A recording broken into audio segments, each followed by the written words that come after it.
Bom dia, gente. Tudo bem? Bom dia, bom dia. Tem algumas pessoas que eu conheço. Legal, bom dia, bom dia.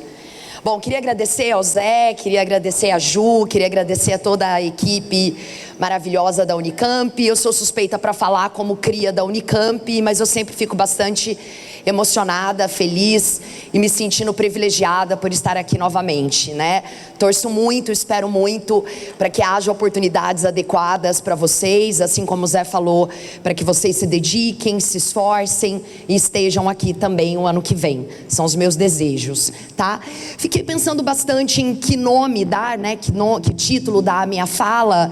E eu acho que esse talvez se aproxime um pouquinho da grandiosidade da prova de língua portuguesa da Unicamp, né? Prova de língua portuguesa, os seus sentidos, os seus poderes, seus vários sentidos, seus vários poderes. Cientificamente, verdadeiramente uma prova de língua, ufa, né? A gente não vai falar de regra apenas e tão somente, a gente não vai falar de coisas que não fazem sentido, a gente só vai falar de coisa que faz sentido. E a prova da Unicamp, felizmente, há muitos anos, contempla isso, né? Para a alegria de nós enquanto alunos, de nós enquanto professores, e acredito para a alegria de vocês também, vestibulandos e futuros alunos dessa instituição. Aqui é aquela fotinha de sempre, sou eu, essa pessoa sem noção aqui, numa das salas do IEL, Instituto de Estudos da Linguagem, um lugar muito importante para mim. Todos da foto foram meus colegas e são meus amigos até hoje, tá? Aqui uma maneira de dividir um pouquinho a minha fala, apesar de eu não ser muito organizada, eu tento, tá? Então vou tentar ao longo da minha fala fazer com que vocês me entendam de uma forma mais ou menos organizada, tá? No primeiro momento eu quero só deixar claro o quanto a minha fala, que eu nem chamo nem de aula, né? É uma fala, é apenas uma indicação de caminho para que vocês extrapolem, usufruam e muito todo o material, todo o conteúdo riquíssimo que a própria Conveste já oferece para vocês. E num segundo momento um convite para a gente fazer um passeio pela prova da Unicamp, por algumas questões da Unicamp, principalmente nas versões do ano anterior, né? Do vestibular 2025, 2024, acho que tem alguns também um pouco mais antigos, né? A minha ideia, portanto, é através de alguns exemplos de questões, fazer esse passeio para a gente reconhecer um pouquinho o que vocês vão encontrar, ou provavelmente que tipo de questão vocês vão encontrar, né? Em alguns slides também eu tenho a pretensão de simular um pouquinho outras possibilidades, né? Para vocês perceberem o quanto aquela pergunta sobre língua que estava lá na Unicamp está na nossa vida, né? Não está na gramática, não está no livro, não está no dicionário, ou pelo menos não só na gramática, não só no livro, não só no dicionário, mas na nossa vida, no dia a dia, nas redes sociais, nas conversas, tá? Na primeira parte, que é bem rápida, eu queria fazer propaganda desse site aqui. Espero que vocês já tenham usufruído bastante do site da Conveste, né? Eu sempre comparo os alunos que vão prestar vestibular, eu sou uma louca por metáforas, adoro as metáforas, com atletas, né? Então o atleta precisa treinar bastante para ter maiores chances de se dar bem no grande dia da competição. Para isso ele se dedica ao longo de meses, né? Entendendo o caminho, entendendo futuras dificuldades. Vocês que são atletas precisam se preparar e um dos caminhos é conhecer a prova, e até nisso, para variar, a Unicamp sai na frente de vários outros vestibulares. A quantidade de conteúdo que vocês têm disponíveis no site da Conveste é muito rico, né? Então a minha fala, repetindo, é só um convite, é só um direcionamento, é só um guia para vocês usarem e abusarem desses conteúdos. Então tem provas de anos anteriores, tem gabarito comentado, né? Tem expectativa de banca. Então o que você pode fazer, por exemplo, é pegar primeiro essas provas, né? Tentar respondê-las, e aí eu estou me referindo não só à primeira fase, mas à segunda fase também, né? E depois você volta lá na expectativa da banca e compara, né? Será que a sua resposta está próxima? Ela está distante? Por que ela está distante? Tentar entender por que a banca esperava aquele tipo tipo de resposta.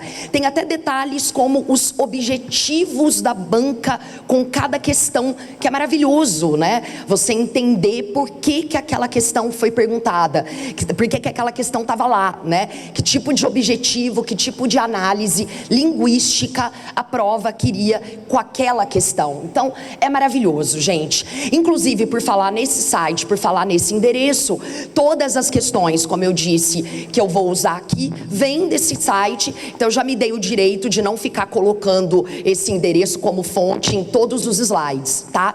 As questões que não vierem da prova, normalmente são trechos que eu trago mesmo dos mais diferentes lugares. Alguns, inclusive, para quem é meu aluno, já foi meu aluno, são questões que eu já trabalhei em prova, né?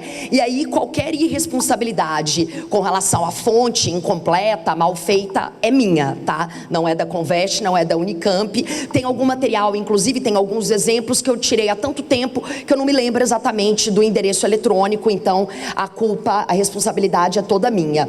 Bom, é óbvio que eu preciso falar pelo menos rapidamente, claro que não com o rigor técnico, científico que a linguística mereceria, mas pelo menos tecnicamente um comentário linguístico sobre a prova, né? Por que eu escolhi esse título? É uma prova de língua mesmo, cientificamente falando, né? Existe uma ciência relativamente nova, na verdade, tem um pouco mais de 100 anos, chamada linguística, e é ela que estuda todo o mecanismo complexo que envolve aquilo que a gente chama de língua, né? Então, se a gente tem uma noção de que a língua é ampla, complexa, de que ela está relacionada a vários aspectos, de que a gente não utiliza o idioma da mesma maneira, tudo depende da situação, do contexto. Você não escreve da mesma maneira que você escreve numa rede social, numa redação, e nessa redação também vai variar, né? Se for uma dissertação estilo FUVEST, a escrita vai ter que ser diferente se for uma redação estilo Unicamp. Depende das suas intenções com aquela fala e com aquela escrita, né? Você tem que tipo de intenção ao escrever determinada coisa, ao falar com determinada pessoa. Então, é muita variedade, são muitos elementos que compõem essa complexidade, essa multiplicidade daquilo que a gente entende língua, que o conceito de gramática é infinitamente menor do que esse conceito grande de língua, né? Normalmente nas minhas primeiras aulas, né, eu comparo a gramática como se fosse uma sardinha, aquele peixinho bem pequenininho, né? E o conceito de língua, metaforicamente falando, é claro, como se fosse uma baleia, um tubarão, né? Não estou dizendo, obviamente, que a sardinha não vale nada, não estou fazendo juízo de valor aqui entre os animais, né? É claro que a gramática, é claro que a linguagem padrão tem o seu valor, tem o seu merecimento, né? Mas em termos de grandiosidade, tudo o que ela não dá conta, a língua dá, né? Então, por isso que eu fiz questão de colocar esses comentários aqui de fundo científico. E por que eu faço questão sempre de lembrar? É ciência, é linguística. Porque a área de humanas no geral, talvez principalmente a área de linguagem, a gente é muito vulnerável àquele achismo, àquela ideia equivocada, não científica, de que se trata de uma questão de opinião. Ah, Lilica, mas na minha opinião é errado sim. Ah, não, na minha opinião a pessoa não deveria falar desse jeito. Ah, não, na minha opinião esse texto não deveria ser escrito dessa maneira, né? A gente não usa opinião para refutar uma aula de física, por exemplo, ou uma aula de química, né? O mesmo raciocínio tem que ser para uma aula, para uma prova de língua, né? Então é óbvio que eu estou falando aqui, é claro que a Unicamp trabalha a língua com respaldo, obviamente, científico. Então sempre faço questão de falar disso, tá? As duas últimas metáforas aqui do final do slide são metáforas também que, na minha opinião, elas sintetizam o que eu já comentei sobre a multiplicidade de elementos que compõem todos os sentidos que podem ser produzidos quando a gente usa uma língua, né? Se vai depender de com quem eu estou falando, se vai depender de onde eu estou escrevendo, onde esse texto vai ser publicado, que finalidade eu tenho com esse texto, é um protesto, é uma declaração de amor, é uma reclamação, é um pedido, é uma carta, se tem tantos elementos que podem compor aí esse espectro de variedade de sentidos, a ideia do caleidoscópio e a ideia do cubo mágico, na minha opinião, sintetizam isso, tá bom? O que mais que eu trouxe aqui? Bom, isso são uma tentativa, né? Eu tenho dificuldade de ser concisa, como acho que vocês já repararam, né? Mas é uma tentativa, através dessa imagem, de também fazer com que vocês percebam essa complexidade, né? Esse conjunto de heterogeneidades que forma, né, esse conceito de língua tão complexo. Língua tem a ver com sociedade, língua tem a ver com a nossa cultura, língua tem a ver com a identidade, tanto enquanto povo, né? Povo brasileiro, como enquanto grupo, né? De que grupo eu faço parte e, portanto, com que grupo eu me identifico. E língua tem a ver com a nossa história, né? São coisas que não dá para separar, são coisas completamente misturáveis, miscíveis, né? Digamos assim. Só que o que a gente tem que perceber também, e isso é bastante poderoso, né? Quem percebe isso tem poder, não só na vida, mas na prova também, que às vezes esses mecanismos são escondidos, são apagados, né? Outras vezes eles são realçados. Então pensar sobre isso, né? O quanto às vezes inconscientemente, às vezes sem querer, ao usar uma frase, ao usar uma palavra, ao repetir uma expressão, você pode estar propagando um preconceito, né? Você pode estar propagando um tabu, você pode estar sendo desrespeitoso ou respeitoso, né? Então ter esse olhar atento para o quanto através da língua a gente tem reflexos igualmente complexos, né? Porque obviamente quando a gente fala em sociedade, quando a gente fala em cultura, identidade e história, é claro que eu estou falando, óbvio, de itens extremamente complexos, tá? Como assim, Lilica? Isso é poderoso na vida? No mínimo, isso faz a gente ter uma leitura diferente dos fatos. Chamar de índio ou de indígenas, ou de povos originários. Ah, Lilica, dá tudo no mesmo. Não, não dá tudo no mesmo, não. E aí, repito, eu não estou falando a partir de um lugar que é uma questão de opinião. Eu estou falando a partir de um lugar que é uma questão científica. Não dá tudo no mesmo, né? Vocês, como alunos de história, sabem toda a carga pejorativa do colonizador, do dominador, que tem a palavra índio. Vocês sabem toda a carga homogeneizante que tem a palavra índio para um grupo, para uma comunidade, para um povo que, minimamente falando, são a origem da gente. E quando eu estou falando minimamente falando, eu estou falando de propósito, né? Porque não é nenhuma questão de justiça chamá-los de indígenas ou povos originários. É, no mínimo, uma questão de reparação histórica. Então, de novo, para a gente pensar nas diferenças de sentido. Justiça, depois de tudo que a gente fez, não tem. Eu, pelo menos, não consigo entender. Mas reparação histórica é o mínimo. Então, usar as palavras que sejam mais coerentes com os nossos fatos históricos, culturais e sociais é poderoso, porque a língua reflete isso. E perceber isso é poderoso. A mesma coisa com escravos. Escravizados, afrodiaspóricos, sequestrados, dá tudo no mesmo, Lilica? Não, cara, não dá tudo no mesmo. Ah, Lilica, mas em escravizado, a diferença é só um sufixo. Não, não é só um sufixo. Sufixo é o nome gramatical que a gente chama a esse pedacinho de palavra. Mas esse pedacinho de palavra reproduz um sentido com um poder histórico e social que, de novo, é no mínimo uma reparação histórica para o que aconteceu com esses povos, né? Quando a gente diz que são escravos, parece que as pessoas nasceram assim, né? Parece que se trata de uma característica inerente que vem com o indivíduo, que vem com o nascimento, assim como quando a gente usa escravizados, a gente está deixando claro que eles foram resultados de um processo criminoso, de um genocídio, e nós somos culpados até hoje disso, né? Nós temos vergonha até hoje disso. Escravizados, sequestrados. Quem já leu, já ouviu falar do romance da Ana, toda vez eu esqueço outro nome dela, Um Defeito de Cor? Ana Clara, Ana Maria...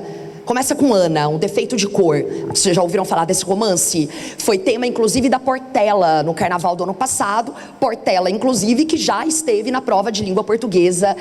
Ana Clara Machado, acho, né? Quem lê esse romance, eu já tive aula de história, obviamente, mas eu nunca tive uma noção tão difícil, tão suada, tão triste, tão estomacal, eu acho que é a palavra, né? Depois que eu li Um Defeito de Cor e vi o quanto o termo sequestrado é no mínimo o mais perto do que aconteceu. Descobrimento ou invasão? Você quer uma leitura, você quer uma visão mais próxima do que realmente aconteceu? Descobrimento ou invasão, inclusive, que é um trecho do Samba Enredo da Mangueira, de 2019. Quem foi meu aluno lembra que normalmente esse é um primeiro texto que eu mostro na primeira aula, e foi parar na prova de redação do Enem, agora, né, do ano passado. Eu sempre brinco, e é uma brincadeira séria, e está aqui inclusive no meu slide, o quanto os sambas enredos da Mangueira deviam ser leitura obrigatória, deviam ser disciplina de língua portuguesa, de história, de sociologia, todo mundo trabalhando junto, porque tem muita coisa para ser aprendida sobre o país, sobre a história, sobre a cultura e, consequentemente, sobre a nossa língua, já que eu estou falando aqui que tá tudo ligado com esse samba enredo. É descobrimento ou é invasão? É bala perdida ou é bala que insiste em achar? Agora, esse trecho aqui é do Samba Enredo da Mangueira desse ano, um dos mais bonitos, inclusive, na minha opinião, que tem lá muita aula de história, tem lá muito tapa na nossa cara com relação a várias palavras, vários termos que compõem a nossa língua, mas que às vezes a gente nem sabe que vieram de línguas africanas, de povos que foram sequestrados, né? Será que é uma bala perdida mesmo? Ou é uma bala que insiste em achar?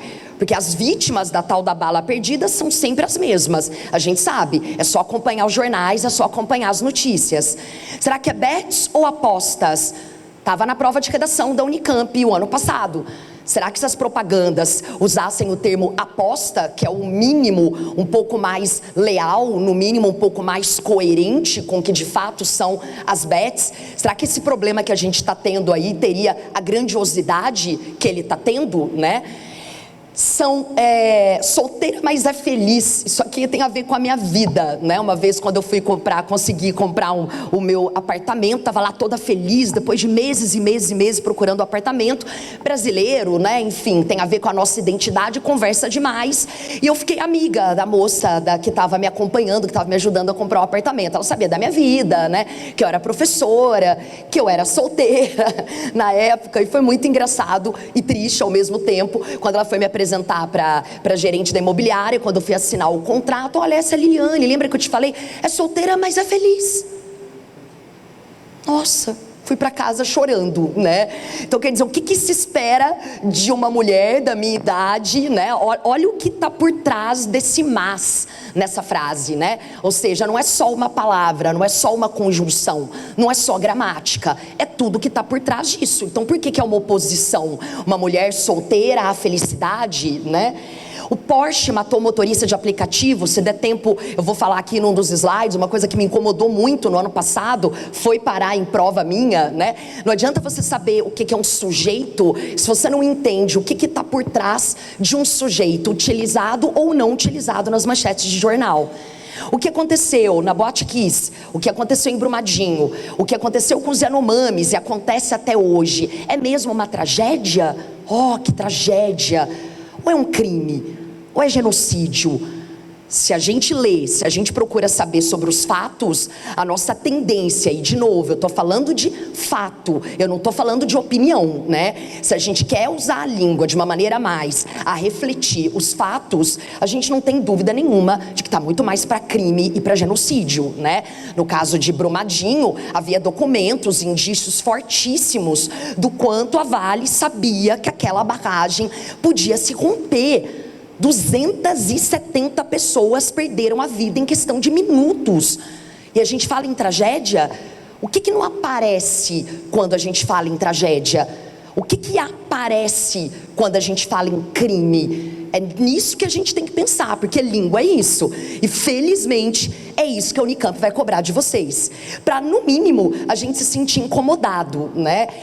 Agora em fevereiro desse ano, Romeu Zema, governador de Minas Gerais, teve o descalabro de colocar essa postagem aqui, fevereiro de 2025, 6 anos depois do crime, 6 anos depois do genocídio de 270 pessoas. Vocês devem saber que o Corpo de Bombeiros de Minas Gerais continua procurando restos mortais, ou para ser mais exata, o termo técnico é segmentos corpóreos, porque 6 anos depois são segmentos corpóreos. Agora em fevereiro foi achada a 260ª, 80ª vítima desse genocídio, que era inclusive de São Paulo, né? Ela, o marido, o filho, a esposa do marido e o bebê, porque a esposa que estava grávida, todo mundo morreu. Estava numa pousada perto da barragem, pousada que até hoje ninguém sabe como é que tinha alvará para funcionar tão próximo de uma barragem como aquela, né? E aí o Romeu Zema me usa esse termo aqui, dizendo que os bombeiros acabaram de achar uma pérola da tragédia. Pérola da tragédia, cara. Os restos mortais de uma pessoa é uma pérola da tragédia. Então é no mínimo um incômodo, né? Quando eu falo que entender as complexidades da língua é poderoso, é no mínimo um olhar de incômodo que todos nós deveríamos ter. E por que eu digo que no mínimo um olhar de incômodo? Porque infelizmente a palavra não muda a realidade, mas ela nos dá uma outra leitura.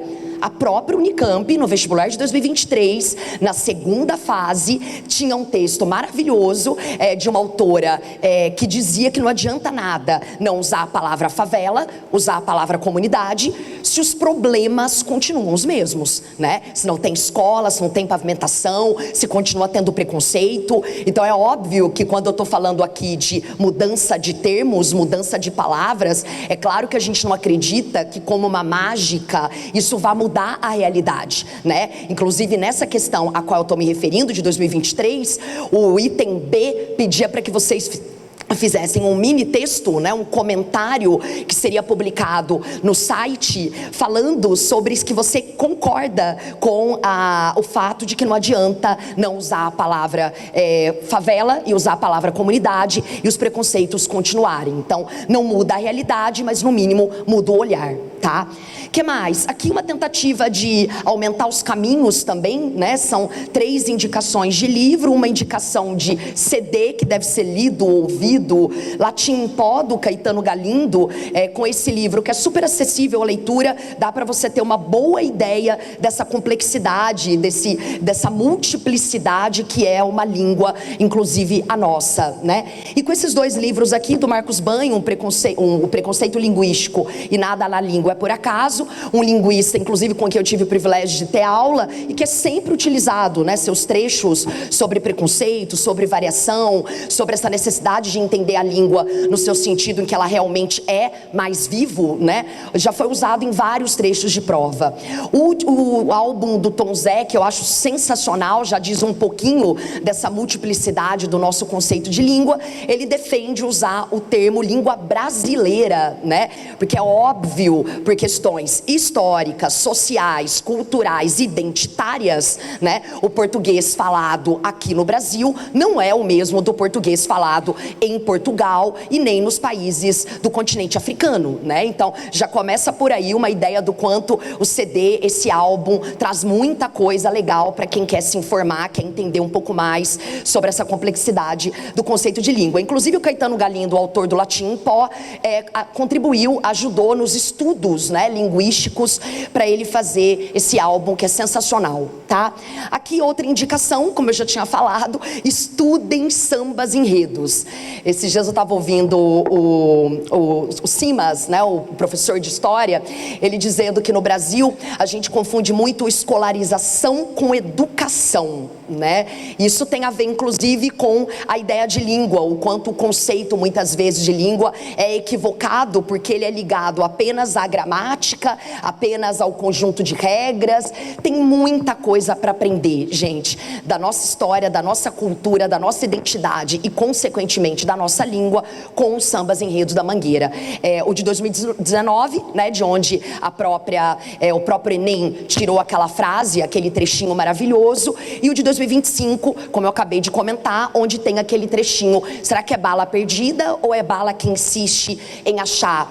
Tem, por exemplo, um nome que eu nunca tinha ouvido falar, que é chamar o Rio de Janeiro, uma região do Rio de Janeiro, de África Pequena. Então, olha, quando a gente nunca tinha ouvido falar de uma expressão, que pelo menos é o meu caso, isso diz muito também, né, do quanto a gente não sabe sobre essas relações tão importantes com a nossa língua, tá?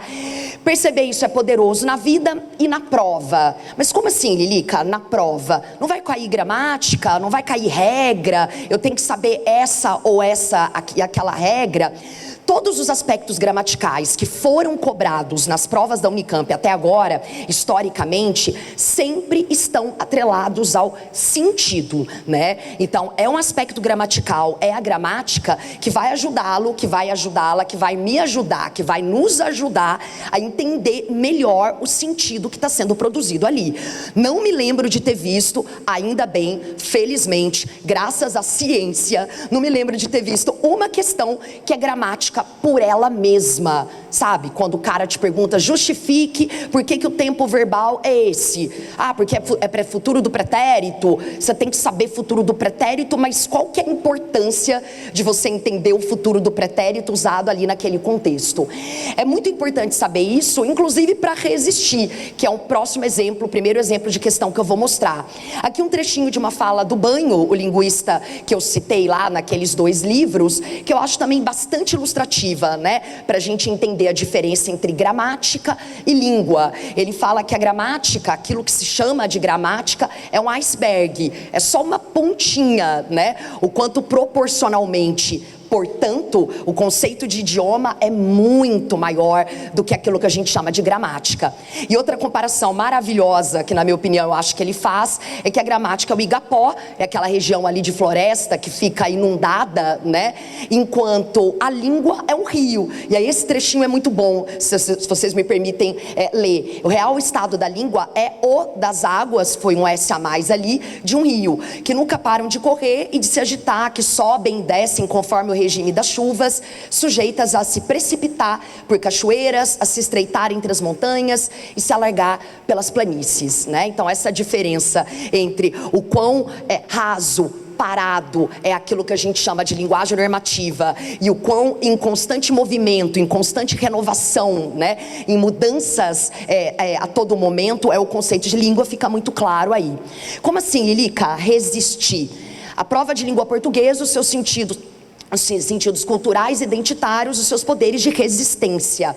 Foram várias as questões ao longo dos anos em que a gente percebe que a Unicamp gostaria muito que você, aluno, usuário da língua, percebesse que se tem a linguagem padrão, que aqui está representada pelo francês, né, uma outra língua, mas a gente pode também entender que seria a linguagem normativa dentro da língua portuguesa.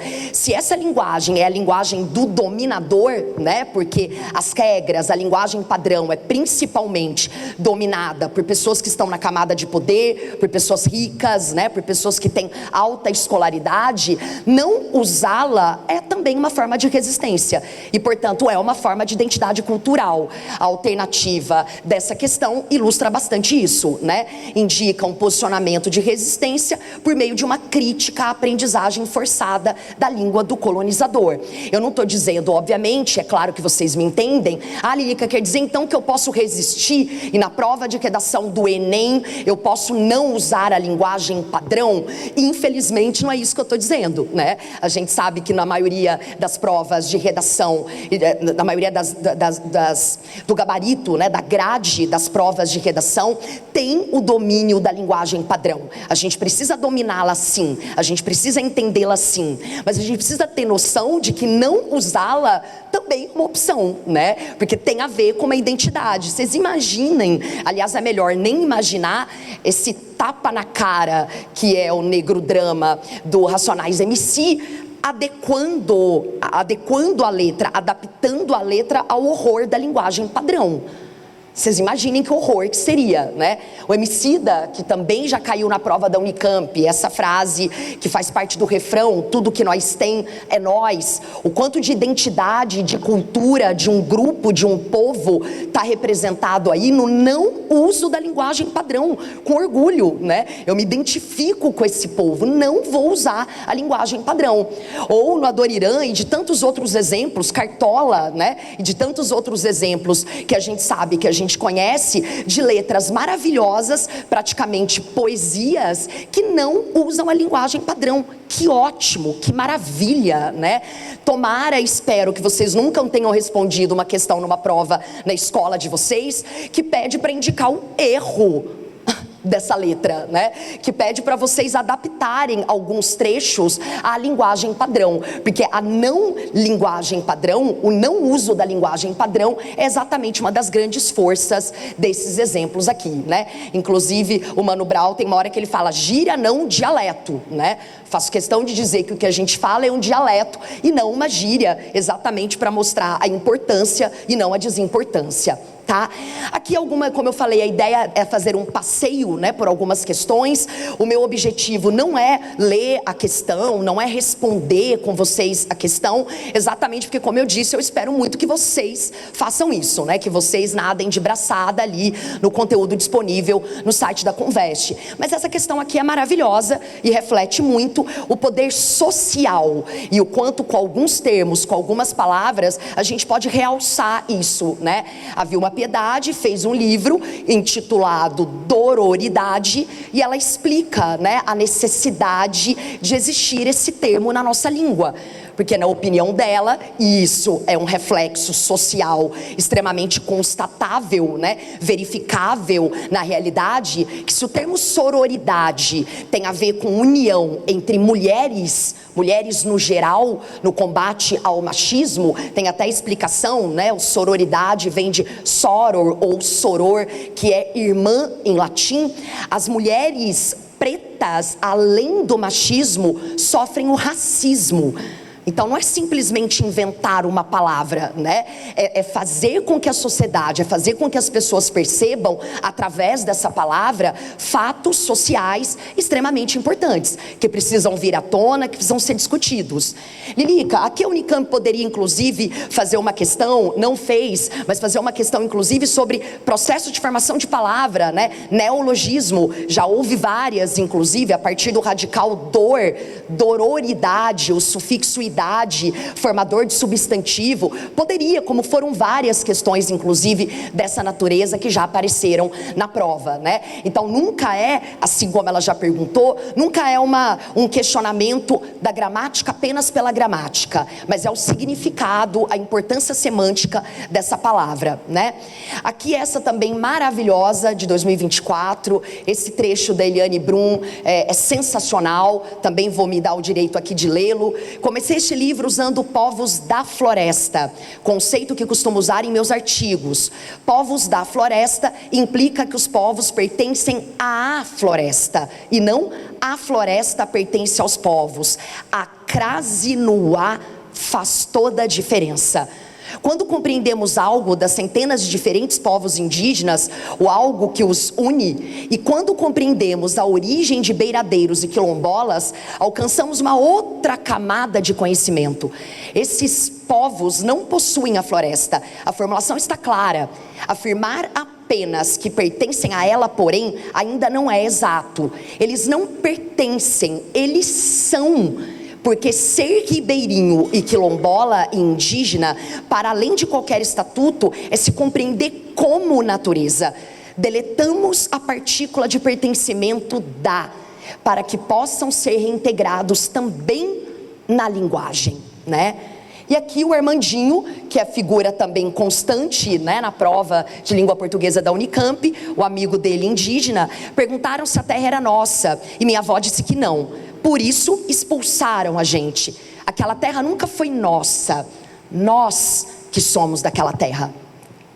Eu acho sensacional essa questão, sou apaixonada por ela, pelo Armandinho, pela Eliane Brum e pelo questionamento que foi feito aí, que ilustra o que eu estou tentando falar com vocês, né?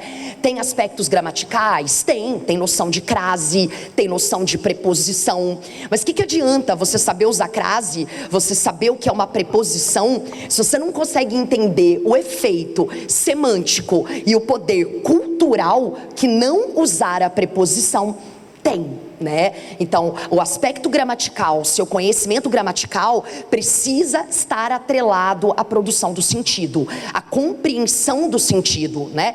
E aos reflexos variados que isso pode ter. Tem uma outra questão também maravilhosa de preposição da Unicamp, acho que é de 2021, que fala do bóson de Higgs, que foi apelidado como partícula Deus, em outros lugares partícula de Deus, ou não sei se é o contrário, fala que foi apelidado de partícula de Deus, mas depois também falaram que ela virou uma partícula Deus. E aí pede para vocês explicarem a diferença entre chamar de partícula Deus e partícula de Deus. São vários exemplos sensacionais. Esse aqui quentíssimo, também maravilhoso. Cai vocativo, Lilica? Caiu o vocativo na Unicamp. Mas não é só você saber um vocativo, né? É você entender, você perceber o que o vocativo representa. É você perceber que através da maneira com que você chama o outro, né? Porque o vocativo, como todo mundo se lembra das aulas, espero que sim, é aquele termo através do qual eu me refiro a você. Aqui nesse contexto vocês estão sendo chamados de crias Unicamp. Bom dia, crias Unicamp. Esse é o meu vocativo, cria Unicamp, né? Só que o vocativo em diferentes situações, ele extrapola, é claro, apenas uma função sintática. Quando você chega na sua casa e chama a sua mãe assim de melhor mãe do mundo, como toda mãe que é esperta, o que ela vai falar para você? O que você quer? Né? Então, dependendo do modo como você chama o outro, muita coisa pode ser realçada, inclusive o interesse, no caso desse de chamar sua mãe de melhor mãe do mundo, né? Ou de chamar de cambada, ou o desrespeito, né? A falta de individualidade de pessoas que já são exploradas, que já estão em condições de trabalho de exploração. É cambada, é Bolívia, é arrombado. Mas quando a gente chega num cenário diferente, né, socioeconomicamente diferente, se trata pelo nome, tem o diminutivo Vitinho, tem o respeito Dona Paola, né? Então nunca vai ser só o vocativo, é toda a bagagem que esse vocativo traz, tá? Assim como a gente pode perceber também em tantos outros exemplos. No próprio Negro Drama do Racionais MC, o momento em que ele chama o branco, que chama os outros, né, de senhor de engenho. Vocês, como alunos de história, conseguem entender o impacto que chamar o outro, o interlocutor de quem está cantando aquela música de senhor de engenho tem, né? Esse quadrinho aqui do Armandinho, eu acho uma aula de história, de sociologia, um tapa na cara também, né? Essa cena que é uma aberração, mas que infelizmente é comum, é a realidade de muita gente. Um policial perguntando para as crianças se elas têm a nota fiscal, né? Na verdade, perguntando para uma das duas crianças. Tanto é que a criança branca fala, como assim, né? Como assim? Claro que é nossa nota fiscal, né? E a criança negra tem, e ainda chama o policial de senhor, aqui senhor, né? Então as nossas vergonhas, as nossas agruras sociais e culturais aí representadas pelo racismo horrível. Esse aqui, por exemplo, é um dos exemplos que eu já usei em prova, mas eu esqueci a fonte, tentei procurar, mas não consegui achar. Eu acho também sensacional uma ideia da campanha de conscientização, fazer o efeito inverso, né? A nossa língua, ela é muito misógina, ela é muito machista, né? Esses traços culturais, no mínimo nocivos, que o machismo traz, principalmente para nós mulheres, mas também para os homens, né? Os homens também são vítimas de machismo. machismo. Então essa ideia de que o machão é um cara com um conjunto de características e onde já se viu se precaver cientificamente num exame simples, né? Então achei sensacional essa tentativa de fazer o caminho contrário, né? Ei, machão, vamos tocar nesse assunto? Você não é machão? Então por que você não pode falar disso, né? Sem contar, claro, a ambiguidade aí, o duplo sentido do tocar, né?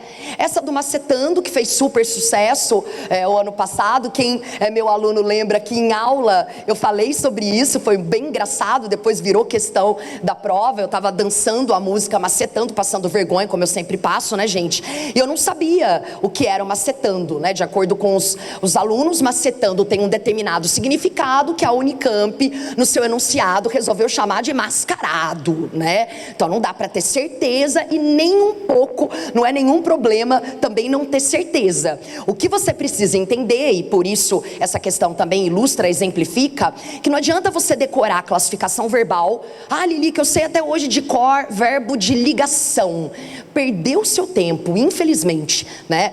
Toda decoreba, toda classificação dentro desse espectro chamado de gramática é a maior prova de que aquilo não está fazendo sentido, né?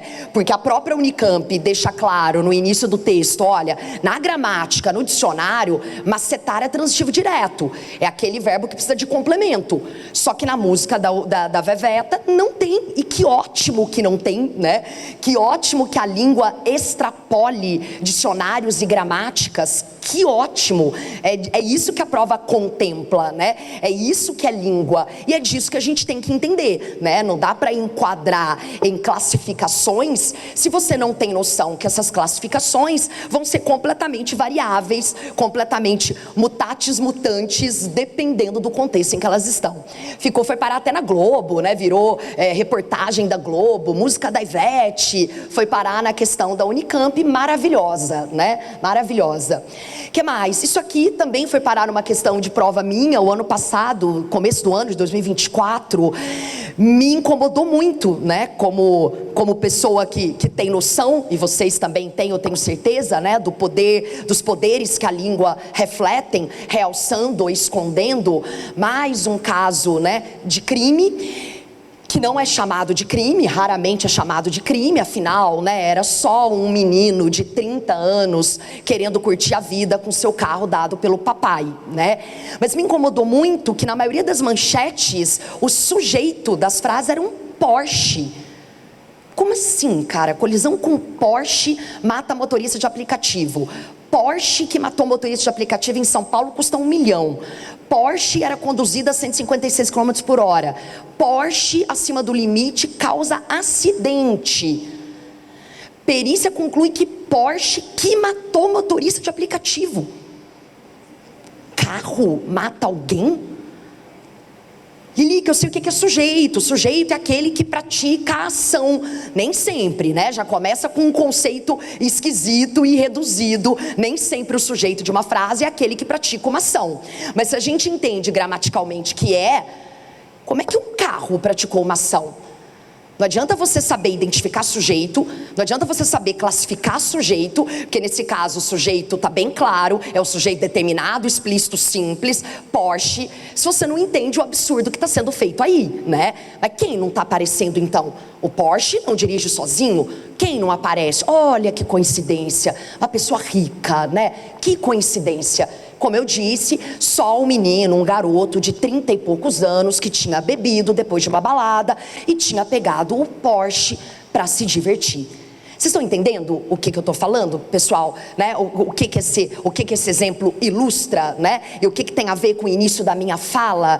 Língua é sociedade. Né? Então o modo como a gente constrói narrativas, o modo como a gente fala de fatos, né? A escolha que a gente faz para falar sobre esses fatos diz muito de que sociedade nós somos, né?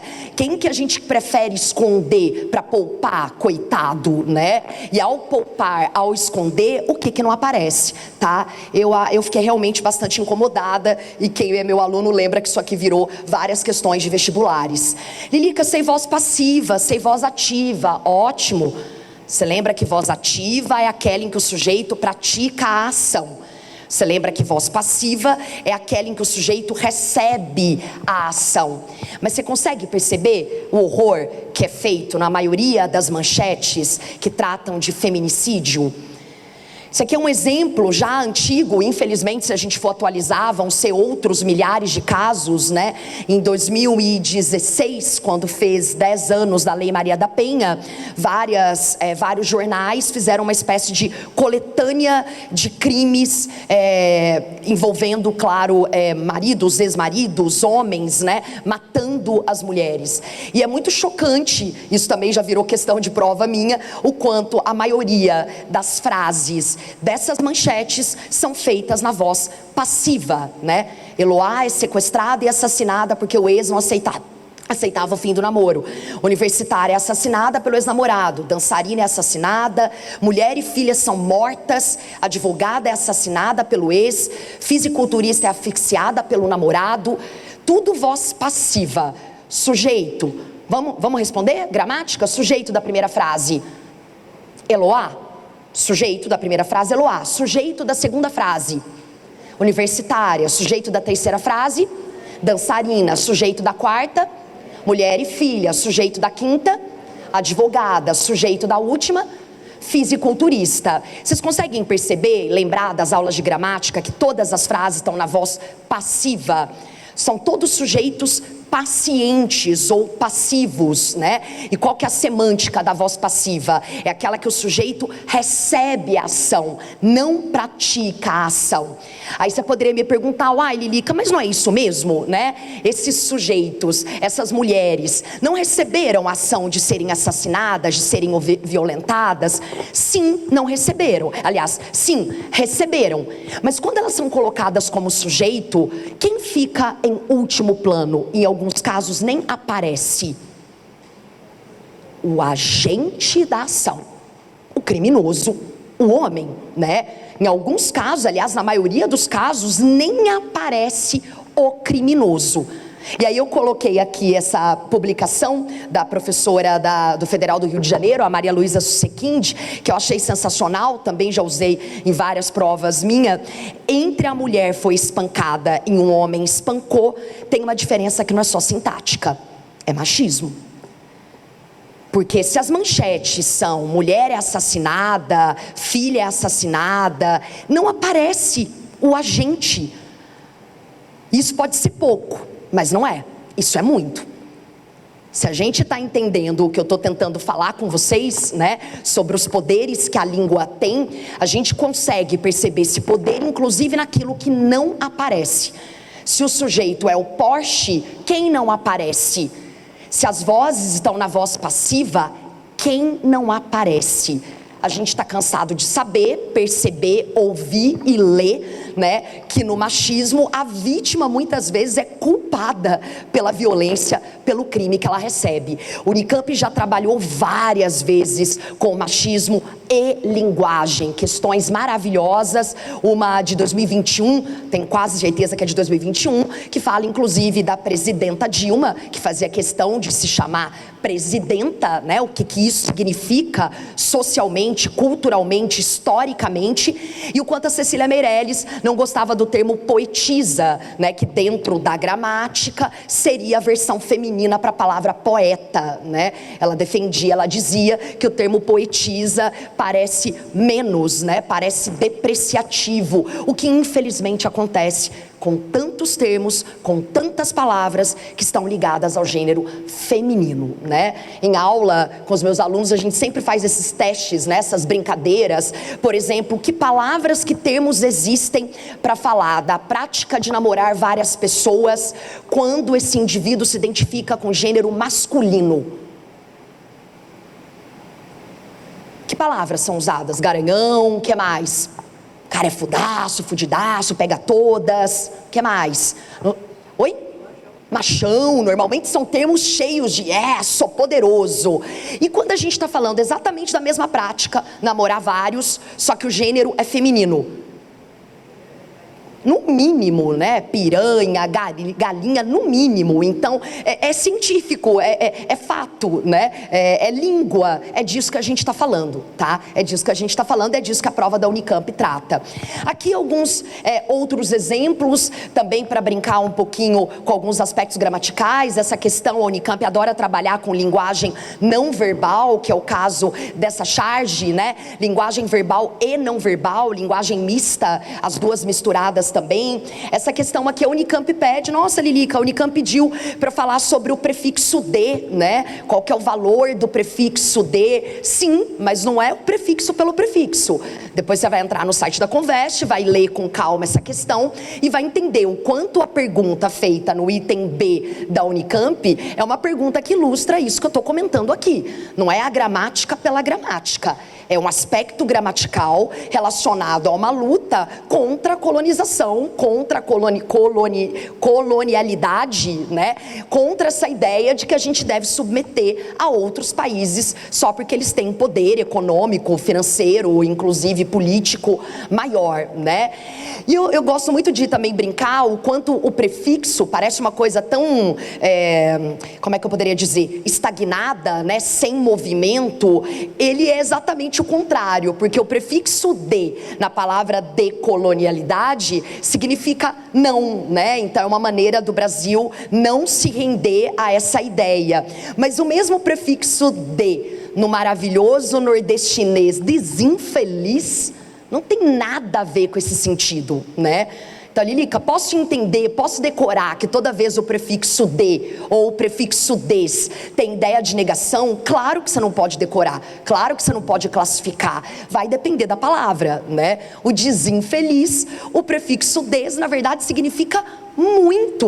O cara é muito infeliz, é um desinfeliz, é muito infeliz. E isso é maravilhoso, eu pelo menos acho maravilhoso. O quanto até naquele comportamento que teoricamente seria mais estável, seria mais estagnado, né? A gente falando de prefixo, dependendo da palavra, pode ter um sentido completamente diferente. O prefixo a, Lilica, posso entender que o prefixo a tem ideia de negação? Depende da palavra, né? Na palavra apolítico, sim, tem ideia de negação. E na palavra acalorado, houve um debate acalorado. Não tem nada a ver com a ideia de negação, né? E isso é língua. Esse dinamismo, essa variedade é língua. É disso que a prova da Unicamp vai falar ou vai tratar, tá?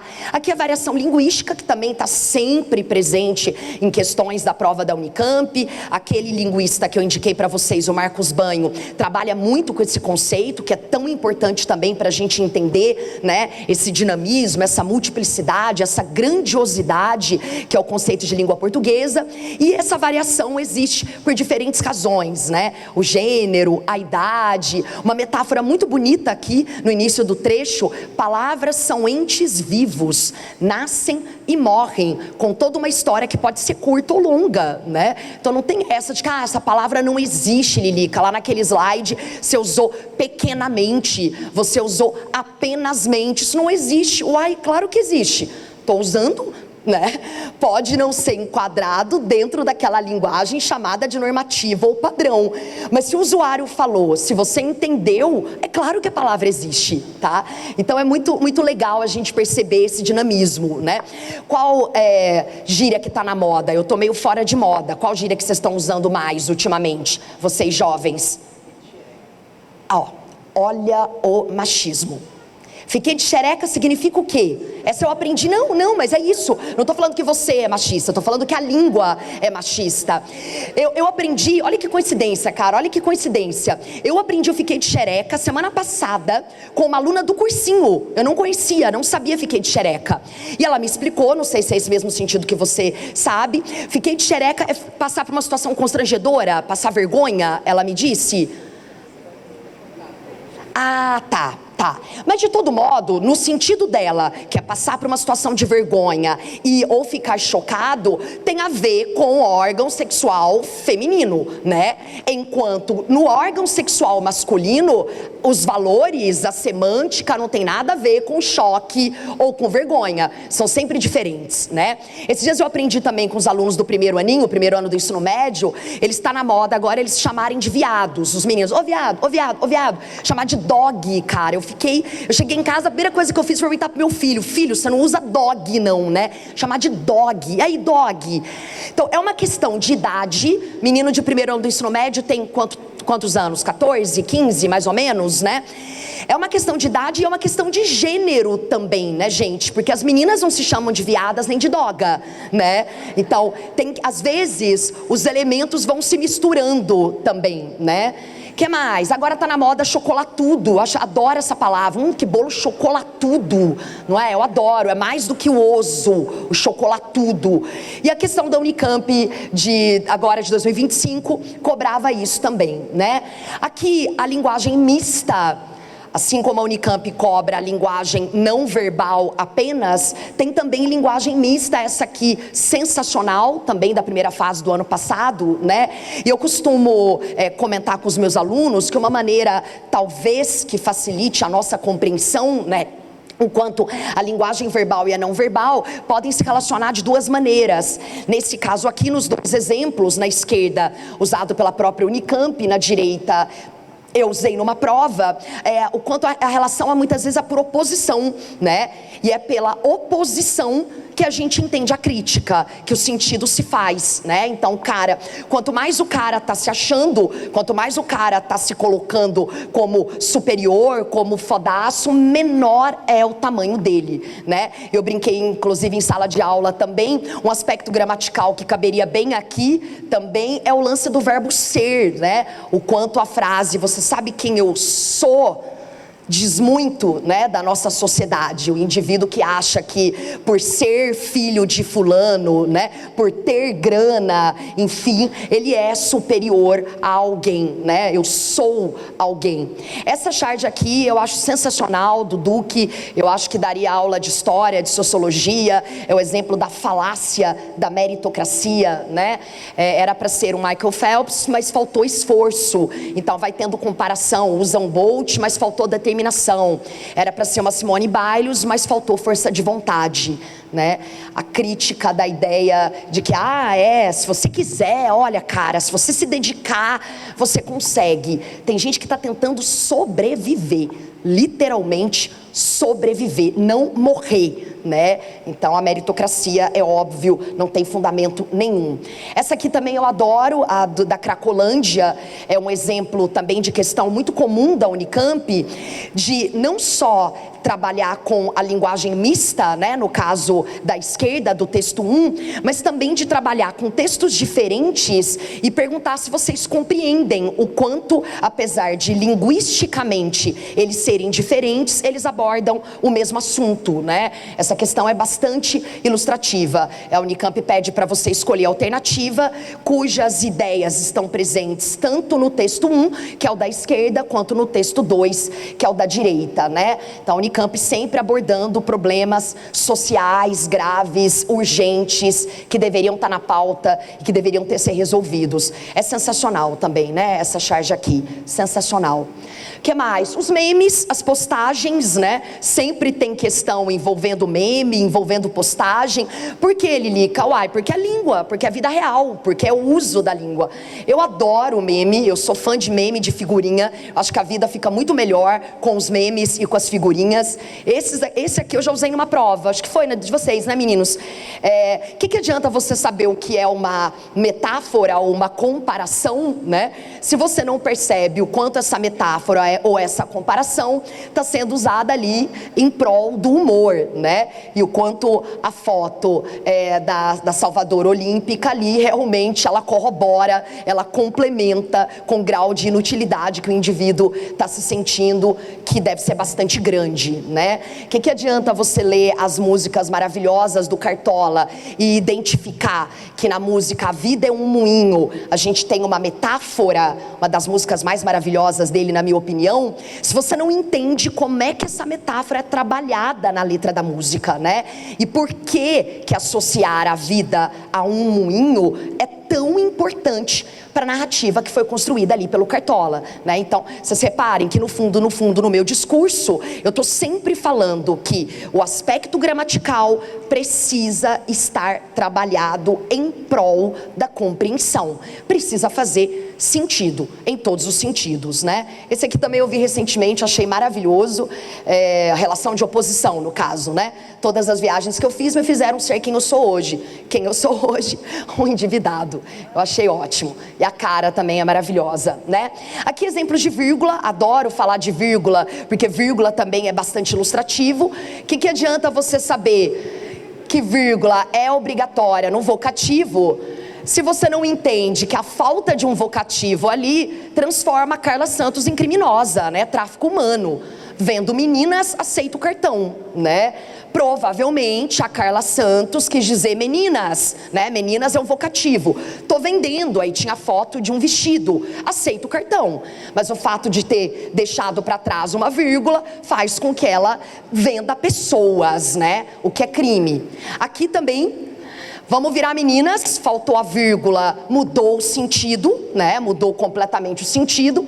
Tanto é que no site de humor, de onde eu tirei essa postagem, o pessoal do site comentou assim: vira quem quer, hein? Ninguém é obrigado a mudar de gênero, né? Eu achei sensacional o comentário. Então é claro que provavelmente o autor da postagem quis dizer meninas. E quem seriam essas meninas?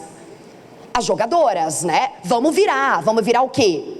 O jogo, né? O Brasil estava perdendo, só que esse esquecimento da vírgula, eu brinco em sala de aula, dá um strike, né? É um efeito dominó, porque a vírgula muda a sintaxe e aí muda o sentido, né? Então, não basta dizer, Lili, que eu sei função sintática, né? Eu sei que meninas ali é um complemento verbal, eu sei que deveria estar entre vírgulas porque é um vocativo.